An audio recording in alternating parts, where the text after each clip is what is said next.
જિલ્લા પંચાયત પ્રમુખ શ્રીમતી નિર્મળાબેન ગાયનના અધ્યક્ષસ્થાને યોજાયું આશા સંમેલન।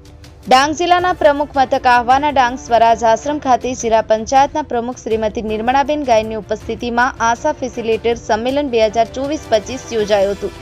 સાથે જ ડાંગ જિલ્લા આરોગ્ય શાખા દ્વારા પંચાયતી રાજ સંસ્થાના પ્રતિનિધિઓ માટે યોજનાકીય જાણકારી અંગેનો વર્કશોપ પણ યોજવામાં આવ્યો હતો।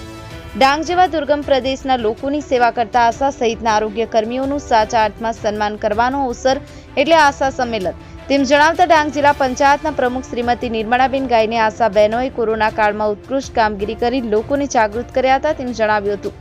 આરોગ્ય સેવાઓ અને ગામના લોકો વચ્ચે સેતુરૂપ ભૂમિકા ભજવતા આશા ફેસિલિટેટર એ પ્રજા અને પ્રશાસનની આશા ઉમ્મીદ છે તેમ જણાવતા પ્રમુખશ્રીએ ગામ વચ્ચે જ રહી અને ગ્રામજનોની આરોગ્ય સુખાકારી માટે સંવેદના સાથે સતત ચિંતા કરતી આશાના ખભે તંદુરસ્ત સમાજ નિર્માણની જવાબદારી રહેલી છે જે તેઓ સુપેરે નિભાવી રહી છે તેમ ઉમેર્યું હતું। માતાને બાળ મરણ રોકવા તેમજ તંદુરસ્ત સમાજ નિર્માણ માટે નાની ઉંમરે લગ્ન કરતા અટકાવવા ખૂબ જ જરૂરી છે, જે માટે ગ્રામજનોને જાગૃત કરવા માટે આશા બહેનોની ભૂમિકા ખૂબ જ મહત્વની બની જતી હોય છે તેમ આહવા તાલુકા પંચાયતના પ્રમુખ શ્રી સુરેશભાઈ ચૌધરીએ આ પ્રસંગે જણાવ્યું હતું।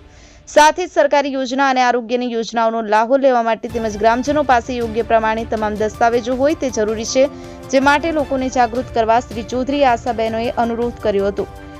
ડાંગ મિત્ર ન્યૂઝ મિલન ધુડે હરમેશ સત્યની સાથે।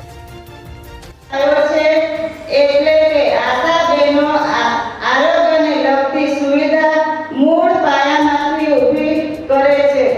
આશા બહેનો બીજા અર્થમાં એ પણ થાય છે કે કોઈ કાર્યને કરવાની માટે ખાતરી પણ આપે છે।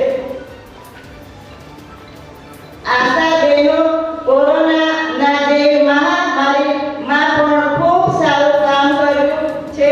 ટીબી, કેન્સર જેવા દર્દીઓ ગામેથી શોધી કાઢવાનું કામ પણ આશા બહેનો જ કર્યું છે। આપણે જેનો સમજાવે આપણે સમાજને, તો આ સમાજને આપણે ક્યાં લઈ જઈશું? તો એ છે કે આપણે માતા મરણ, બાળ મરણ જે અટકાવવું હોય તો એ સૌથી એક ઉપાય સારો છે કે આપણે આ સમજણ પ્રથમ આપવી જોઈએ।